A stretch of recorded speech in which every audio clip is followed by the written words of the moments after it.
many times have you decided to start a new job but suddenly felt discouraged and gave up on your decision? How many times after making a decision you said, "What if I can't do it?" Have you ever experienced that as soon as you start a new job, unexpected and strange events disrupt everything?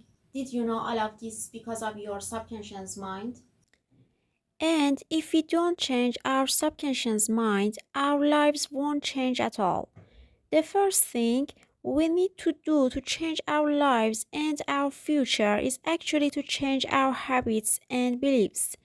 To change these habits, we need to access the database of our body, which is our subconscious mind. In fact, our mind consists of two parts, the conscious and the subconscious. They are separated by the analytical mind. The conscious mind is the part of the mind that we are aware of and where we do all our daily activities. The analytical mind is the part of the mind that is constantly talking and analyzing life inside our head. The subconscious mind is the repository of our body's secrets, which the body specifically takes care of.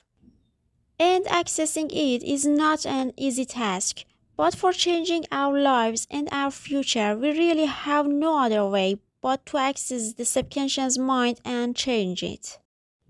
According to Jung belief, the root of many important and fundamental issues and problems in life is in the subconscious mind of humans. The power of the subconscious mind is beyond what we imagine. There is no exaggeration in this matter. Like a database, it stores anything you think about within itself.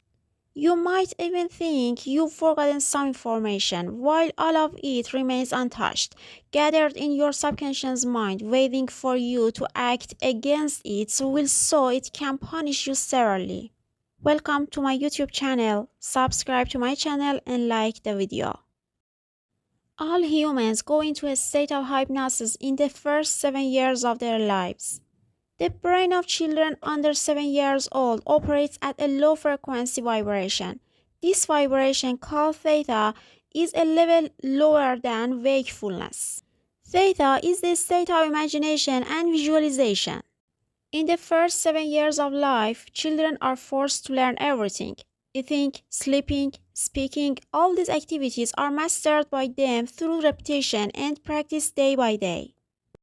And to acquire these skills, they must invest a lot of time and energy.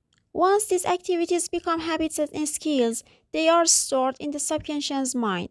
From then on, we don't expend much energy to perform these tasks. We can easily do these tasks because the pattern has been established in our brains. And each time, our brain behaves according to that pattern to perform them. If you see a toddler, it's a big challenge for them to coordinate their hands, spoon, and mouth. But for us, even without thinking, it's easily doable.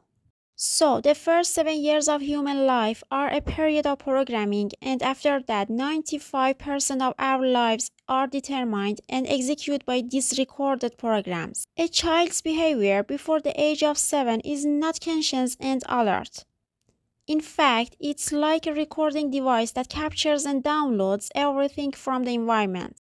And this recording of information begins that we are infants and even before that. For example, if a parent gets angry at their child and says, "You don't deserve it," the child records the phrase, "I don't deserve it," in their subconscious mind. Now, if they hear this phrase several times from their parents, from their surroundings, it becomes a belief in their subconscious mind. In 95% of their life, they act according to the belief in the future, and this belief is completely subconscious, meaning the child organized their behavior in 95% of their life to ensure that these programs of "I don't deserve it" is executed correctly. In the book Rich Dad Poor Dad by Robert Kiyosaki, this topic is well addressed. Every day, only 5% of your life is created by your conscious and creative mind, and 95% is created by beliefs and patterns within the subconscious mind. The semi-conscious mind or the subconscious mind naturally learns in two ways.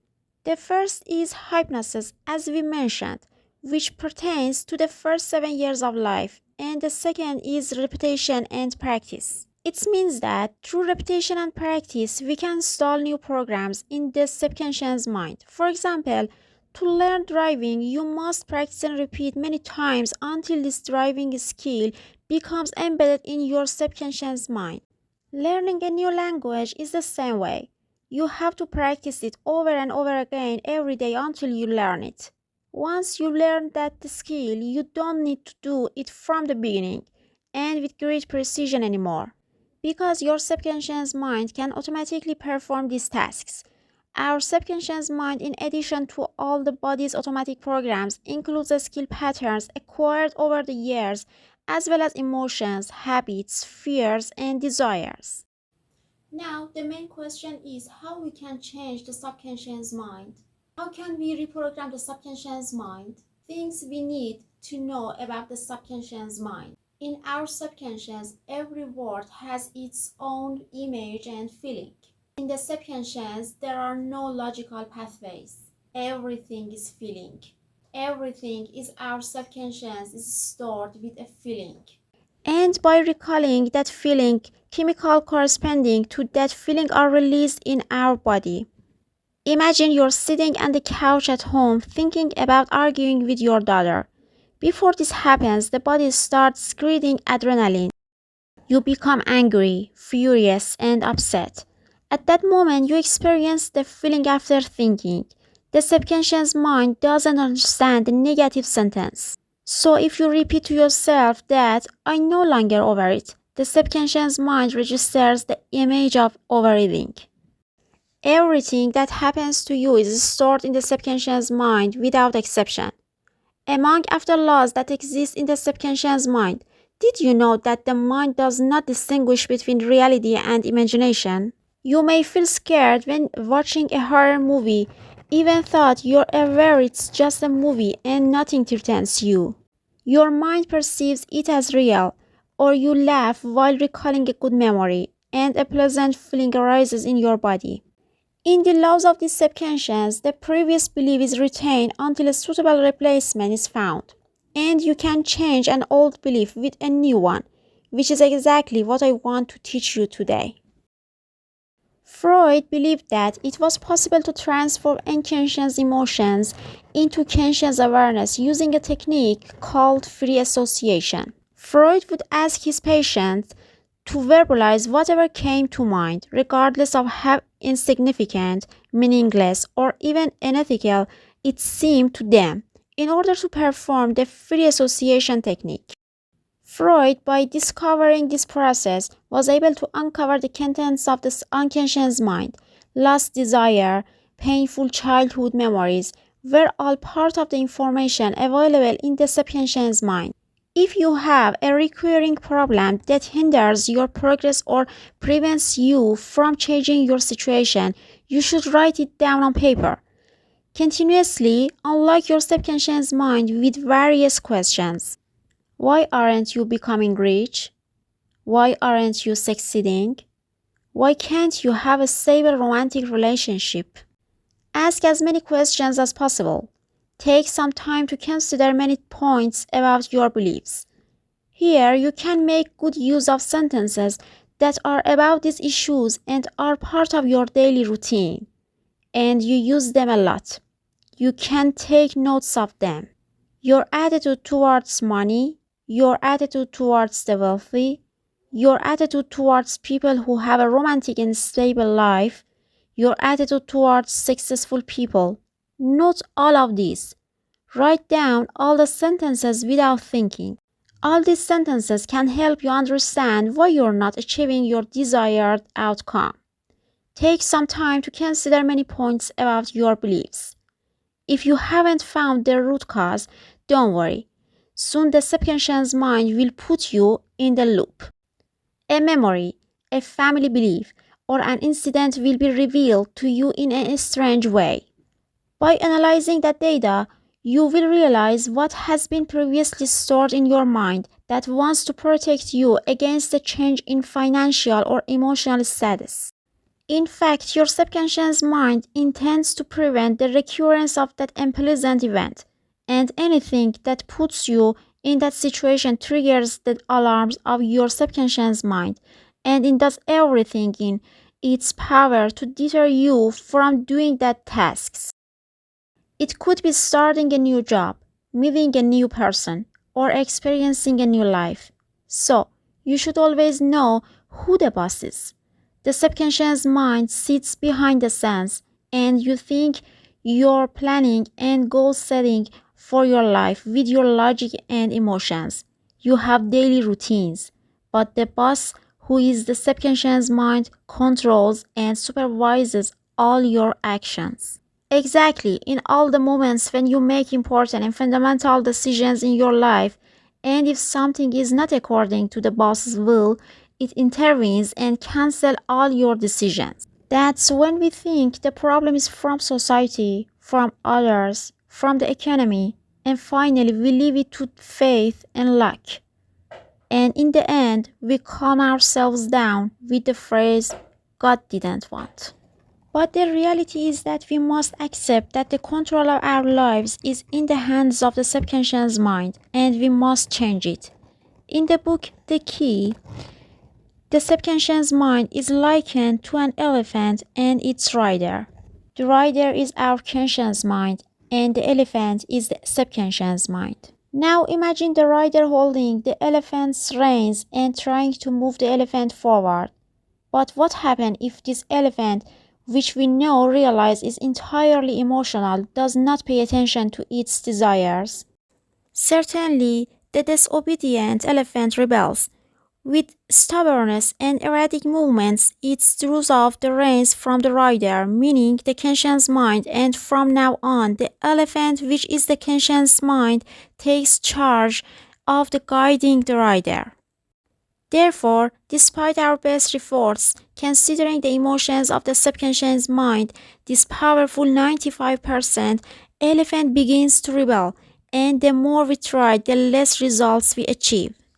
Scientific research has shown that the root cause of over 85% of our physical illnesses is due to ignoring the messages of the subconscious mind. Because of lost desires, humiliations, and hidden desires therein. And over time, when we don't pay attention to them, they manifest themselves as pain and illness in our bodies. When you are younger, the subconscious mind accepts every new message and data, especially during the first 7 years, because it doesn't have pre-existing beliefs or data to analyze right or wrong. For this reason, all the information received during childhood is absorbed by the subconscious mind. For example, phrases like fool, worthless, lazy may have been addressed to you, or messages about talent, physical appearance, skin color, gender, or financial status. The subconscious mind stores this information assuming it to be true. These beliefs can be religious, national, or traditional beliefs, financial, emotional, or any belief that is crucial in your living environment, and you heard it many times. So if you have a child, you need to be mindful of who your child is around. What beliefs do these people hold? Because your child easily receives all the data from the environment and simply stores it without any processing. So it's your duty to protect your child from this vast amount of information. Beliefs of poverty, fear, religion's beliefs, mostly mixed with fear. All of these are obstacles to your child's future success. The fear hidden in the root chakra does not allow bravery and courage to emerge, turning people into helpless beings who lack the courage to do anything. All of this is because of beliefs that have played a role in people's minds for years through repetition. In the Kundalini Awakening video, you can see this topic fully explained. What impact do these old programmings have on our lives? As an adult, you probably realize that most of these beliefs and previous programmings were mistaken. You may think you need to rid yourself of these harmful and incorrect messages you've absorbed throughout your life, but it's not a simple task. Remember, I said these beliefs are stored in a repository that isn't easily accessible. Because the information is stored in the deeper realms of your subconscious mind, and until you're on the path to success and these beliefs don't cause trouble for you, you may not even realize their presence. In these circumstances, it's important to accept that failure in life doesn't mean there is something wrong with you. And it's not like you're condemned to failure forever. Most likely, there are old programmed messages in your subconscious mind that have interfered with the new goal you're pursuing. If you were rejected or abandoned by parents or someone close to you in childhood, or if your best friend left you for any reason, what message do you think is stored in your subconscious mind? At that time, the message of being unlovable, worthless, gets imprinted in your mind, and you believe inherently that you are deserving of rejection, whether it's from friends, loved ones, or acquaintances. The key point in this message is that as soon as you encounter a similar situation, your subconscious mind rejects it. Let me explain with another example. Suppose, based on past experience of being rejected by friends or parents, you perceive yourself as an unattractive individual. Now one day, an attractive person offers you for an introduction, but you, thinking you have no appeal, immediately assume that person must be joking. They want to ridicule me. Your subconscious mind also screams that it's impossible. This person must be more attractive than to be interested in me. Something is wrong here. In anticipation of this, you preemptively reject them in your mind, behaving in a way that prevents the relationship from even starting, which could have been ideal and excellent. Whenever you're pursuing a specific goal in your life, this happens. At some point along the way, you tell yourself you can't succeed. You're not capable of doing this job right.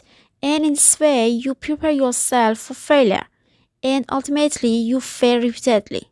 If you think more, you'll probably recall many instances in life where your unconscious mind held you back and limited you.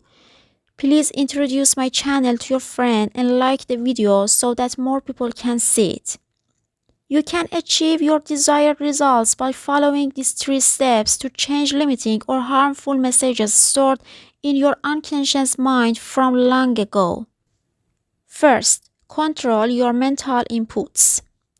Based on what I've said before, you understand that the unconscious mind received all the data from the environment. The unconscious mind is constantly absorbing and analyzing information, turning them into new beliefs. So be careful about what you see and hear every day because eventually they all turn into beliefs. This is a trick used professionally in news, TV programs, and advertisement. Most news and ads are aired in the early and late hours of the day. It has such an impact on your mind that if you were aware of it, you would never turn on your mobile phone or television during these hours. Start these hours with positive and motivational phrases. Stay away from negative individuals, especially if their words and actions affect you. Make sure to cut off or limit this relationship. Second, visualization. We mentioned that the unconscious mind does not distinguish between imagination and reality. An example of this is a study conducted at Harvard University. They selected a group of volunteers who had never played the piano before. They divided them into 2 groups. One group was given simple finger exercise for 2 hours a day, 5 days a week. The second group had to do the same exercise but without a piano. They had to imagine sitting behind the piano and playing it. Scans before and after this exercise showed that new neural circuits for finger movement control were formed in both groups. While the second group had only imagined it, The best time for visualization is during meditation. Why? Because during meditation, you pass through the analytical mind and enter unconscious mind, and this happens due to the decrease in the speed of brain waves. You depart from your conscious mind and analytical brain and enter the realm of the subconscious mind, where all automatic programs and unconscious habits reside. There, you can engage in visualization and imagination. Try to allocate 10 to 15 minutes to this practice every day and accompany your visualization with gratitude, appreciation, and love. This will elevate your emotional state, and the subconscious mind will assume this message as real and absorb them. The final step, affirmative statements. Affirmative statements are one of the most important and effective techniques. However, to ensure these statements work effectively, three things must be observed. First, express affirmative statements in the present tense. Focusing on the future does not affect the subconscious, as it only recognizes the present tense. Instead of saying, I want to be successful, say, I'm successful, I'm wealthy, I'm healthy. Second, use positive statements. The subconscious does not recognize negative verbs. For example, I'm not poor is interpreted by your subconscious as I'm rich. So always frame your statement positively. Say I'm rich. The second point to consider an affirmative statement is to fill them with all your being. When you say I'm rich but feel a sense of poverty inside you, you're conveying the message of poverty to your subconscious mind. Therefore, when expressing affirmative statement, utilize all positive emotions so that they become more believable to your subconscious mind. The third point is repetition. Repetition, repetition. Affirmative statements, if said once or twice, have no effect. For the best results, it's necessary to repeat them several times a day. Writing is very influential. You can even record affirmative statements with your own voice. Put gentle music under your voice and listen to these statements throughout the day while you're busy with other tasks, which has a very significant impact. To start, identify a false belief within yourself and truly examine your inputs. Create a visual board and excellent visualization for yourself. If you can't create it in your mind, use images from the internet. Finally, note down the affirmative statements that make you feel good and continue this until you achieve the desired result. Did you ever have a belief in your life that strongly impacted you and hindered your progress and happiness? Have you made an effort to change it? Write it in the comments for me. Thank you for being with me. Take care about all of your times.